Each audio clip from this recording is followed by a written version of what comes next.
Hoje é o último domingo do mês de agosto e cada domingo a igreja celebra uma das vocações da igreja, né? Celebramos o dia do padre, o dia dos pais, o dia dos religiosos consagrados. Hoje é o dia do leigo. Essa palavra na língua portuguesa, especialmente para nós aqui na América Latina, ela tomou uma conotação, né, ser leigo, uma conotação de uma coisa quase que menor. Quando alguém não entende de um assunto em profundidade, usa-se essa expressão, né? Eu sou leigo no assunto, né? Sou meio leigo nesse assunto. Na verdade, não é essa a essência da vocação laical. A igreja olha para o leigo, a igreja olha, né, para vocês que estão no meio da sociedade, não como alguém que sai com menos, pelo contrário, a igreja olha para o leigo como uma missão. O Evangelho espera isso, que cada leigo cumpra na sociedade a sua missão, de ser o fermentinho na massa, de ser o salzinho que tempera os diversos ambientes da sociedade em que a gente vive. É por isso que, quando fomos batizados, nós fomos marcados com o Espírito Santo, com seus dons. Cada um de nós tem essa mesma dignidade. E às vezes, olhando para a hierarquia da igreja, pelos serviços que os graus do sacramento da ordem ocupam na igreja, a gente pode se olhar um pouco diminuído e dizer, peraí, não, ao contrário, o Espírito Santo foi dado a todos para missões diferentes. O selo e a dignidade do batismo. Esse paramento é um avental de serviço, mas a dignidade que temos como batizados é a mesma. Por isso, a beleza da vocação laical. Hoje, a liturgia quer rezar pelos catequistas, mas por cada um de vocês, leigos e leigas, que no meio do mundo, no século, com a vocação secular, precisam viver a beleza do Evangelho de Cristo. Por isso, não use mais essa palavra nesse sentido. Ao contrário, ser leigo é a minha vocação. Diga isso com propriedade. Vocação no matrimônio, vocação de um consagrado no meio do mundo, vocação de viver o Evangelho nos diversos ambientes ao qual Deus me chama. Por isso eu quero convidar você a pegar o seu folhetinho da missa, se você está com o folhetinho na mão. A oração da missa de hoje, a oração de coleta, logo depois do hino de louvor, nós rezamos o glória, e a oração de coleta nos fazia um programa de vida para todos nós cristãos. A oração dizia assim, olha lá: ó Deus, que unis os corações dos fiéis num só desejo. É esse, nós estamos aqui para isso, desejo de Deus. Ora, dai ao vosso povo amar o que ordenais e esperar o que prometeis. Amar o que ordenais, nem sempre a gente ama o que Deus ordenou. Pelo contrário, a gente tem dificuldades. A gente fica criando outros caminhos alternativos. Amar o que ordenais e esperar o que prometeis. E aí termina a oração, é onde eu quero chegar. Você está acompanhando a oração. Leia comigo essa próxima frase, para que na instabilidade deste mundo fixemos os nossos corações onde? Fixemos os nossos corações onde se encontram as verdadeiras alegrias. Pois com as leituras de hoje, a liturgia da igreja quer perguntar para mim, perguntar para você: onde você tem fixado o teu coração? Lá onde se encontram as verdadeiras alegrias de fato? Onde você tem fixado o coração? Pode chegar, meninos, vocês estão nas portas, entra isso. Pode, não paga nada, pode sentar aí, viu? É mesmo preço, né? Que Deus sentado. Olha aí. Pois bem, onde é que você tem fixado o teu coração? A oração está rezando isso. Essa é a beleza da nossa fé. Lex orante e lex credente. Aquilo que a gente reza é aquilo que a gente crê. Lex orante, lex credente. Um adágio latino que é nosso programa de vida nesses 20 séculos de igreja. Aquilo que a gente reza é aquilo que a gente crê. Ora, e aí então pensar nesse projeto de fé, na instabilidade desse mundo. Gente, é isso mesmo. A vida cristã, a vida nesse mundo, não é Disneylândia. A vida é de alegria, de tristeza, de saúde, de doença. Um dia está ensolarado, está lindo o tempo, outro dia está assim, chuvoso, frio, né? Essa é a vida desse mundo. A instabilidade, um dia com ânimo, ódio, outro dia mais ou menos, né? Luzes e sombras, fraquezas, pecados, marcas, às vezes de uma vida. Pois na instabilidade desse mundo, fixemos o nosso coração onde se encontram as verdadeiras alegrias. Irmãos, e aí nós entendemos um pouco a leitura das leituras de hoje, que precisamos dar passo na fé. Aquilo que eu dizia no início, ser leigo não é ser mais ou menos, não, é assumir a sua vocação. Não é ser um vernizinho do Evangelho, não, é ter raízes no Evangelho de Cristo. E com essas raízes criar princípios, onde o mundo olha para você e sai, opa, ali tem um ponto de luz, ó, aquela pessoa ali tem luz. Ei, esse casado, aquele marido, esse profissional, olha a ética com que ele atua aí na sociedade, esse tem luz. É assim que o Evangelho, enraizado na vida, vai produzindo princípios. E as pessoas ficam até meio sem jeito de oferecer alguma coisa que elas sabem que não é da luz. Elas sabem, bom, para ele não oferece não, porque esse aí, né, é diferente, hein? As pessoas sabem, elas distinguem o teu caráter. Elas sabem quando uma pessoa, ela aceita tudo, ela é relativista, ela não tem o caráter com os princípios do Evangelho. Com você não pode ser assim. Preste atenção, querido, a sua vocação laical é ser o salzinho para temperar, não esquece. É ser o fermentinho, é só uma colherinha, é um pouco, sim. Deus conta com o nosso nada, dizia Santa Teresinha do Menino Jesus. Deus conta com o nosso nada, é isso mesmo. E a gente vai colocando o fermentinho na massa. Aí a gente entende as leituras de hoje a aprofundar a fé. Vamos lá, primeira leitura, olha só, o profeta Isaías falava do palácio de Deus, um oráculo que foi liberado só, né? E aí chama lá ele assim, filho de Osias, o veste com uma túnica, coloca nele uma faixa e dá a ele uma autoridade. Olha bem, escuta isso aqui, presta atenção. Porei em suas mãos a tua autoridade. Ele será pai para os habitantes de Jerusalém, para a casa de Judá. Eu o farei levar sobre os ombros a chave da casa de Davi. Ele abrirá e ninguém poderá fechar. Olha só, ele fechará e ninguém poderá abrir. A fé que nós cremos é essa fé da mediação. Deus não faz tudo sozinho, Ele quis contar, né? Essa com a história da salvação, com diversos profetas, patriarcas, homens justos, que ouviram a palavra dele e foram esse ponto de referência. Ali, na casa de Davi, a escolha de entregar a chave nas mãos de um homem é uma profecia que se cumpre primeiramente em Cristo. Esse abrir e ninguém poder fechar, e fechar e ninguém poder abrir, foi aquilo que o Pai do céu fez.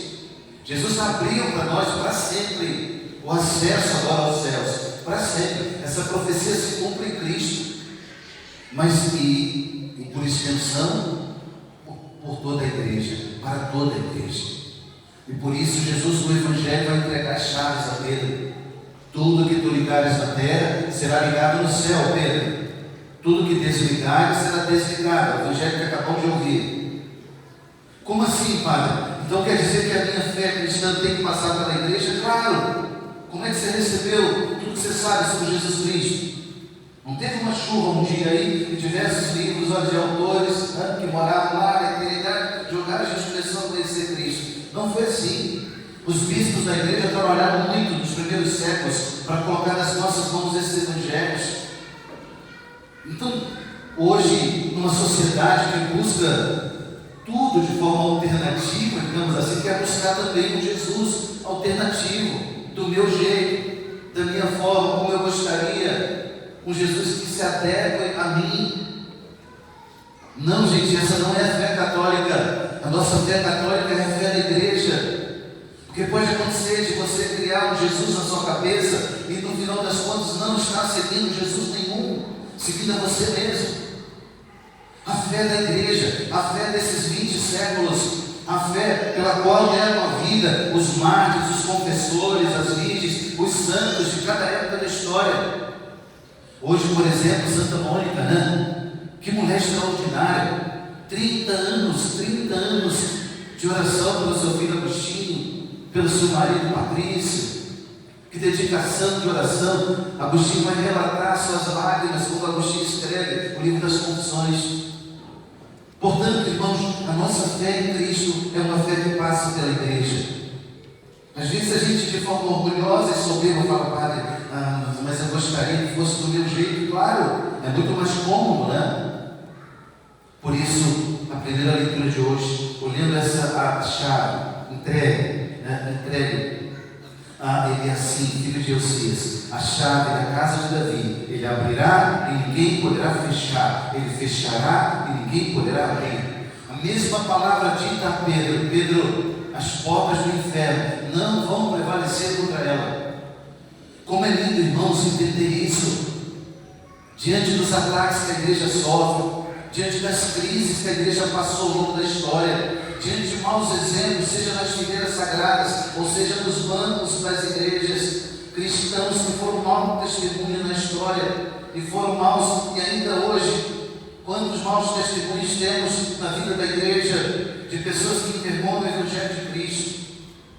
Mas preste atenção, a palavra não mudou. As portas do inferno não prevalecerão contra ela, porque a igreja é de Cristo. A igreja não é uma instituição criada pelos homens. Se fosse, já teria ruído há muito tempo, já teria caído por terra há muito tempo, não teria passado nem da geração apostólica. A igreja é de Cristo. E aí, meus irmãos, aquilo que eu disse no início, a nossa vocação como membros desse corpo, ele é a cabeça, nós somos os membros, participamos de um corpo. Não é um Cristo criado do meu jeito, eu pertenço ao corpo. O apóstolo Paulo diz que nós fomos enxertados em Cristo pelo nosso batismo. O batismo selou em nós essa dignidade real, sacerdotal, essa dignidade de viver como outro Cristo no meio do mundo. Mas para isso é preciso viver a fé da igreja. Essas chaves, é muito linda a interpretação que Santo Tomás de Aquino faz sobre essas chaves, chaves no plural, né? Santo Tomás fala das chaves que Cristo deixou para ligar e desligar, como símbolo, as chaves dos sacramentos, as chaves da doutrina, as chaves, os locais, a vida de santificação da igreja para encontrar o caminho do céu. Quanta riqueza o Senhor colocou nas nossas mãos, gente. Então, joga fora essa tentação que é muito presente no nosso tempo. Essa tentação do self-service religioso, que vai pensando aquilo que eu quero viver e não se converte. Vai colocando um ídolo na cabeça de um Jesus que a gente cria confortável, do meu jeito. Joga esse Jesus fora. Ele não é o Jesus do Evangelho. O Jesus do Evangelho é aquele que me acolhe, que me abraça com misericórdia, mas pede: ei, Renato, você, padre, toma jeito, se converte, muda de vida. Não é uma brincadeirinha o meu Evangelho, não, Renato, toma jeito. É isso que Jesus fala comigo todo dia. Me abraça, me acolhe, me perdoa, claro, Ele é amor, mas Ele é verdade. E quando há mentira em mim, Ele precisa me corrigir. Irmãos, esse Evangelho que o Senhor não vem passando a mão na cabeça, como um pai sem juízo que fica criando um filho mimado. Não, Jesus não faz assim. Ele perdoa, claro, aquela mulher adulta, mas Ele vai dizer para ela: vai e não peques mais. Ele acolhe o Zaqueu, que era ladrão, outrora era, mas Ele espera que Zaqueu devolva aquilo que ele roubou. Conversão é isso. Conversão não é um sentimentinho bonito, um arrepio, uma lágrima que a gente tem na missa. E a gente precisa entender isso. É dessa fé que a gente está falando. Por isso, queridos, para não me alongar muito, eu já vou terminando. Duas palavras ainda aqui para você levar para a sua semana. A primeira, a exclamação maravilhosa que Paulo faz na segunda leitura, capítulo 11 da carta aos Romanos. Paulo está olhando para a grandeza daquilo que Deus está realizando, mesmo cheio de tribulações à sua volta. Paulo está olhando para a grandeza daquilo que Deus está fazendo nas comunidades, no coração das pessoas. E Paulo vai dizer: ó profundidade da riqueza, da sabedoria e da ciência de Deus. Ele está escrevendo para a comunidade romana, o centro do paganismo da época. O centro não é mais a Grécia antiga, a Grécia passou, agora é Roma. E a experiência daquele paganismo, Paulo está levando o evangelho lá, no meio dos pagãos idólatras, no meio da prostituição sagrada, no meio da corrupção daquele governo romano. Paulo está levando a palavra aí, sendo fermento na massa. Paulo exclama: ó profundidade da riqueza, da sabedoria e da ciência de Deus, como são inescrutáveis os seus juízos e impenetráveis os seus caminhos. Quem conheceu o pensamento do Senhor para ser seu conselheiro? Para de dar conselho para Deus, querido. Ei, escuta, para você ver o que eu estou dizendo. Para de dar conselho para Deus. Deus é Deus. Até sobre a sua vida. Pai, eu queria que na minha vida Deus fizer. Deus é Deus. E aí, Paulo termina dizendo assim: na verdade, tudo é dele, por ele e para ele. Tudo é dele, por ele e para ele. Palavra extraordinária para a gente pensar na nossa missão nesse mundo. E aí, eu retorno àquilo que eu disse no início: para que na instabilidade desse mundo fixemos o nosso coração onde se encontram as verdadeiras alegrias. Porque tudo é dele, por ele e para ele. É ele, né? Não estou fazendo favor nenhum de vir à missa, de fazer o que estou fazendo, não, pelo contrário, devia fazer muito mais. E você também. Pode acontecer da gente começar a fazer conta e ficar com a calculadora na mão, né? Achando que a gente está fazendo alguma coisa para Deus ou para a igreja. Não, a igreja não precisa da gente, Cristo também não. Somos nós que precisamos dela, nós que precisamos dele. Porque tudo é dele, por ele e para ele. Irmãos, e aí termina Davi rezando na liturgia de hoje. Nós cantamos. Bruno, cadê você, Bruno? Pega o violão, por favor. Olha o refrão que o Bruno cantou para nós na missa de hoje. Essa tem que ser sua oração nesse domingo. O refrão do salmo de hoje. Olha que beleza. O salmo dizia: ó Senhor. Davi está exclamando a grandeza de Deus, sim. Mas ele diz assim: olha, completai em mim a obra começada. Não deixeis inacabada esta obra que fizeram vossas mãos. Pode eu cantar mais uma vez, só esse refrão? Vamos ouvir de novo, vamos lá. Olha só.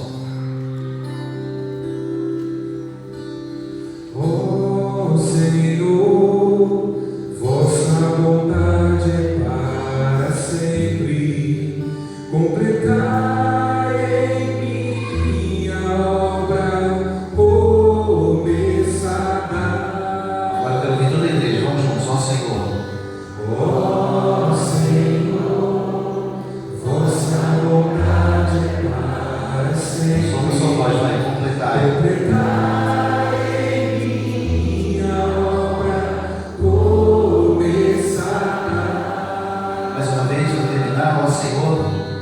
Ó Senhor, Vossa vontade é para sempre. vossa bondade é para sempre. Completai, vai, só a voz. Completai em mim a obra começada.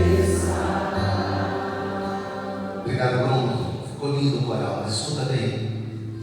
Nesse projeto de fé, na estabilidade desse mundo, olhando para o mistério de Deus, Deus colocou nas nossas mãos uma chave, uma misteriosa chave, chamada livre-arbítrio. Com as plantas, com os animais, com o restante da natureza, a obra de Deus vai ser levada a cabo. Deus criou e ali já atingiu seu fim, aquela criatura. Comigo, com você, não. Santo Agostinho resumia isso dizendo assim: aquele que te criou sem ti, não te salvará sem a tua colaboração. Preste atenção, querido. Aquele que te criou sem ti, não te salvará sem a tua colaboração. A chave está nas nossas mãos. Todo dia eu sou chamado a arbitrar sobre essa encrenca chamada minha existência. Todo dia. Não tem um pacote pronto. Não dá para fazer um combo agora, ó. Tempo e eternidade, está fechado, hein? Não dá. É todo dia, feijão com arroz, dia após dia. Por isso essa oração, eu digo para você, nesse dia que nós celebramos a vocação negra, faça desse versículo do Salmo a sua oração. Ó Senhor, completa em mim a obra começada. A obra já começou, desde o dia do batismo, a semente foi lançada no meu coração. O Senhor já habita aqui, Senhor, mas pelo meu pecado, muitas vezes eu estrago tudo. Muitas vezes pelo meu pecado eu esqueço, eu viro as costas, eu digo não para Deus. Muitas vezes pelo meu egoísmo, pela minha ganância, pela minha sensualidade, pela soberba que grita dentro de mim. A obra já começou. E o salmista está rezando: completar em mim, Senhor, a obra começada. Não deixeis inacabada esta obra que fizeram vossas mãos. A obra é a tua vida, querido. A obra é a tua vida. E Deus prevê em você essa obra plena que Ele sonhou. O diabo tenta estragar de um jeito de outro, fazendo a nossa vida em cascalho. E Deus vai restaurando, mas vai chegar um momento que não dá mais para restaurar. Vai chegar um momento em que vai acabar o tempo.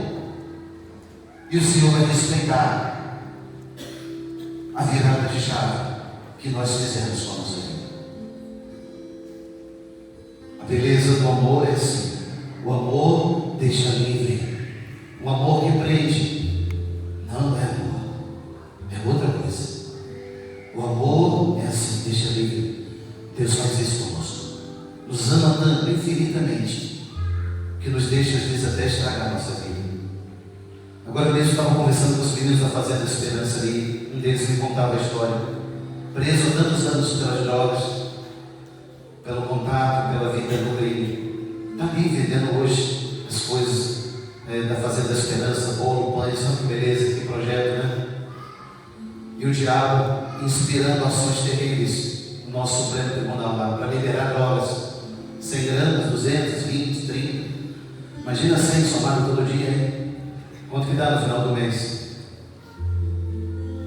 O diabo não descansa e vai inspirando projetos como esse, terríveis, que massacram as pessoas. Devia perder 5 minutos para ouvir um recuperante da fazenda, aquele moço que está ali. Eu nem me lembro o nome dele, o outro colega dele lá também. Para a gente entender a grandeza daquilo que o Evangelho pode fazer em nós. O Evangelho pode realizar essa obra maravilhosa em nós. Mas se a gente deixar, a chave está nas nossas mãos. Pensa nisso hoje. Vamos terminar cantando mais uma vez esse refrão. Vai ficando de pé, por favor. Ó Senhor.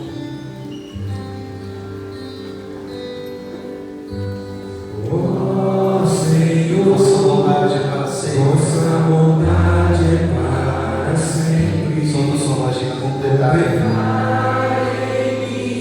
minha obra começada. Mais uma vez, ó Senhor.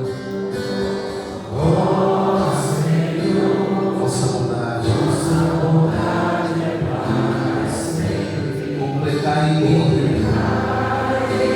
a obra começada. Segura comigo no violão só, coloca a mão sobre o seu coração. Deus habita ainda no seu peito, eu sei disso. Se você quiser, feche seus olhos por um instante. Faz essa prece para Deus agora, muito sincera. Quantas vezes você tem atrapalhado o projeto de Deus? Fale para Ele com sinceridade. Pensa no teu casamento, nos teus relacionamentos, tua vida profissional. Ó Senhor, completai em mim a obra começada. Não deixeis inacabada esta obra que fizeram vossas mãos. E diga para Ele: muito obrigado, Senhor.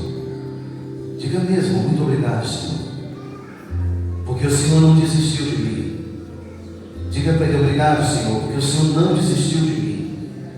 Eu estou aqui, Senhor, e vou continuar tentando. Jesus, me ajuda. Porque tudo é por Ele.